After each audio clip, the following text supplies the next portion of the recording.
Venez m'expliquer ceci. L'Ukraine libère 2700 criminels pour les intégrer dans l'armée en raison d'une pénurie de soldats, les mots sont importants, mais les mêmes médias français mainstream affirment que de nombreux soldats ukrainiens se trouvent bel et bien en Afrique pour combattre qui? Wagner, la Russie. Lol. Les Ukrainiens ont ouvert des ambassades en Côte d'Ivoire et en RDC pour contrer l'influence russe en Afrique, alors qu'ils cherchent réellement à établir un point d'ancrage pour déstabiliser le continent africain. Ils parlent de pseudo-coopération économique avec l'Ukraine, alors qu'en réalité, l'Ukraine a perdu une part importante de son industrie implantée sur la partie du territoire aujourd'hui occupée par les forces russes. Ça, ils n'en parlent pas. Sa production industrielle est à la baisse. Leur économie est lourdement pénalisée par les combats incessants sur son propre territoire. La production de céréales ukrainiennes a chuté. Maintenant, dites-moi en commentaire si je me trompe. Qui mène la guerre par procuration contre la Russie en Ukraine? C'est l'OTAN, qui fournit à l'Ukraine les ressources et les moyens nécessaires pour résister aux Russes.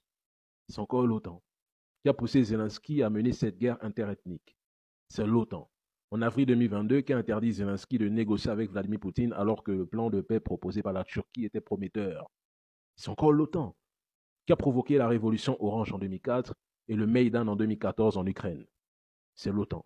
Expliquez-moi donc comment l'Ukraine, qui dépend de l'OTAN, pourrait combattre la Russie en Afrique. Au nom de la soi-disant coopération économique entre certains pays africains et l'Ukraine, demain, les mêmes vous diront qu'il y a des soldats ukrainiens au nord du Mali, au Burkina Faso et au Niger pour combattre Wagner. Alors qu'on le sait tous, ce ne sont pas des Ukrainiens, ce sont des mercenaires. Pouvez-vous vraiment reconnaître un Ukrainien sous un treillis militaire en Afrique? En Ukraine, il y a des Français portant le treillis militaire ukrainien.